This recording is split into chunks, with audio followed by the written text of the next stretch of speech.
গাছের কোনো বিকল্প নেই। গাছ লাগান, পরিবেশ বাঁচান। বিসমিল্লাহির রহমানির রহিম। আজকে বিকেলের পড়ন্ত বেলায় আমি আনন্দে আত্মহারা হয়ে বাংলাদেশের ঐতিহ্যবাহী মানিকছড়ি জেলায় যজ্ঞছলা ইউনিয়ন, আমি এখন দাঁড়িয়ে আছি খারিছুরা একটি শাল বাগানে। বিশাল একটি শাল বাগান, সেগুন বাগান। এই সেগুন বাগানটি আনোয়ার হোসেন, যিনি মানবিক সেবায় একজন কাজ করা মানুষ এই অঞ্চলে দীর্ঘদিন,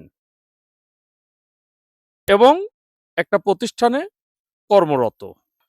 তার প্রত্যেক ভিটাতে আপনারা দেখতে পাচ্ছেন যে একটা বিশাল সেগুন বাগান করছে।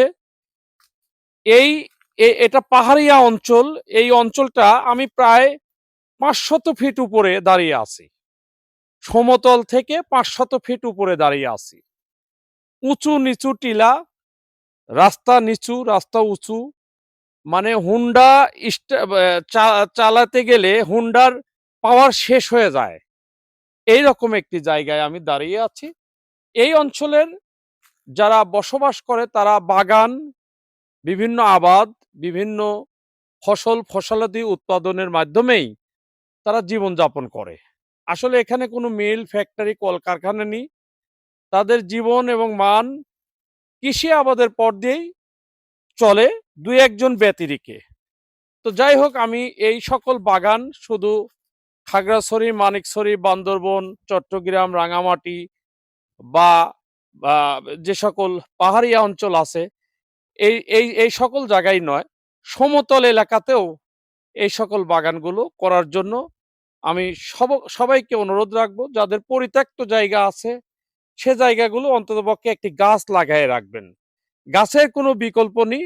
গাছ পরিবেশ রক্ষা করে এবং গাছ মানুষকেও অনেকটা বিপদের হাত থেকে রক্ষা করে, ঝড় তুফানের হাত থেকে রক্ষা করে, বা বজ্রপাতের থেকে রক্ষা করতে পারে, মাটি ক্ষয়রোধ করে, অর্থনৈতিকভাবে মানুষকে চাঙ্গা করে, মানে ফল দেয়, সেই সাথে খড়ি দেয়, এবং বিভিন্নভাবেই মানুষকে অক্সিজেন সহায়তায় গাছের কোনো বিকল্প নেই। গাছ লাগান, পরিবেশ বাঁচান। আমি সবার সুস্বাস্থ্য মঙ্গল কামনা করে শেষ করছি।